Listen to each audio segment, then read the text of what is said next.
I was looking at it. I would have passed, but I thought, would I feel good by the end of the day?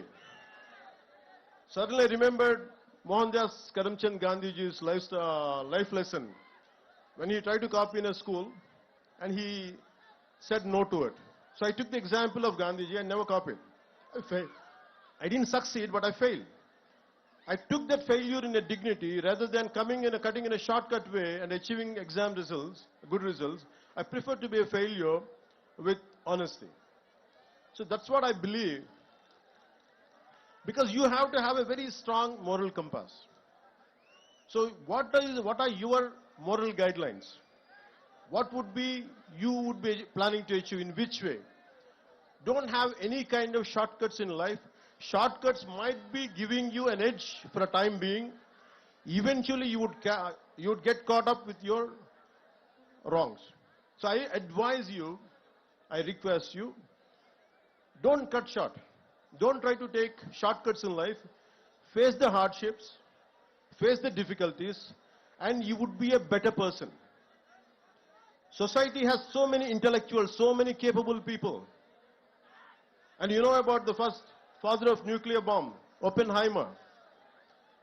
Technology and innovation should have a human face.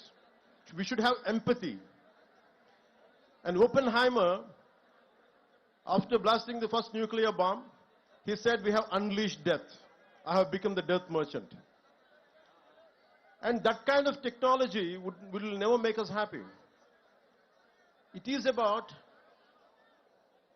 a simple invention, a simple app which would better lives. For example,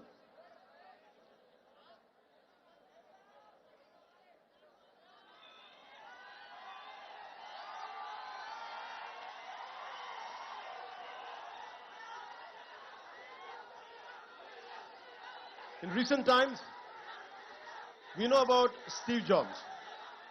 He's the greatest modern day innovator. His Apple is one of the most valuable companies on the planet with a line of products from Apple laptops to iPods and iPhones. Apple products are tech savvy, classy and comes with great features. If you had iPhone 13 last year, this year you had to buy the next one, and next year and so on. But the key question to ask is, how many Indians can afford the latest iPhone? How many people in the world can afford iPhone? Not even 5% of the world can afford Apple products. But thousands of techies in global giant like Apple spend 90% of its R&D and time for that niche 2 to 3% of world population. But what I would prefer is, I'll never say Steve Jobs kind of entrepreneurs are not needed, but they're needed. But I would like to share one more story of how many of you would be knowing this story.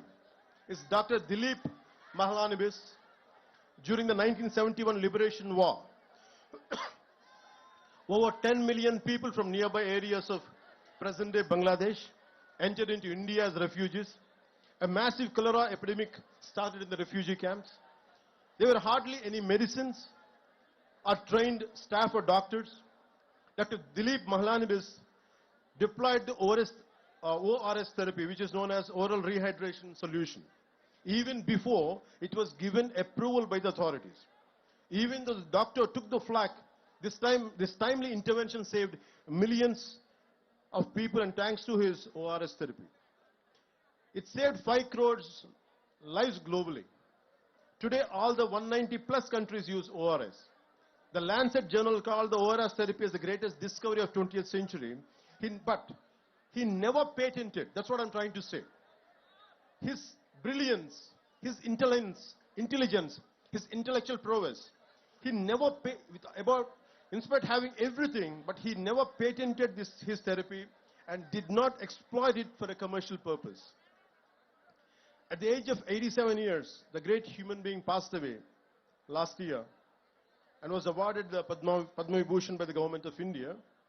Even today, 24/7, 365 days, his innovation saves millions of people all over the world.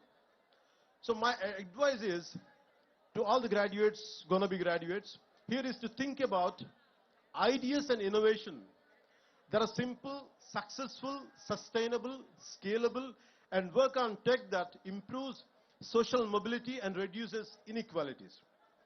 So admire and adore Steve Jobs, but find your own Dilip Mahalanobis in you. Besides all the jazz, gloss, and shiny glitz, what's more important is not the tech, but the impact which is going to cause to your fellow human beings.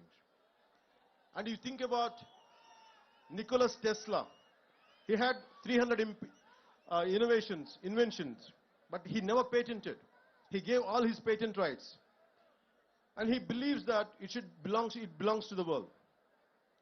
And I look at very heroes, not from on silver screen. Don't look at me and don't adore me, but adore the people who made you to come here. A teacher in a school, a teacher in a college, a professor who taught you something. Maybe heroes are good to be entertained. Even including me, I'm saying, I'm okay to be entertained. But you have to look at the heroes who are around you. Maybe from your parents' side.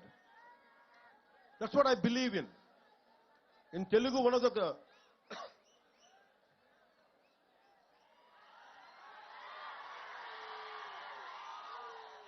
maybe students from rest of India might find it interesting and why people are shouting when I'm drinking water.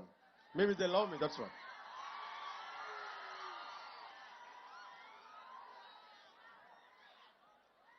Yeah.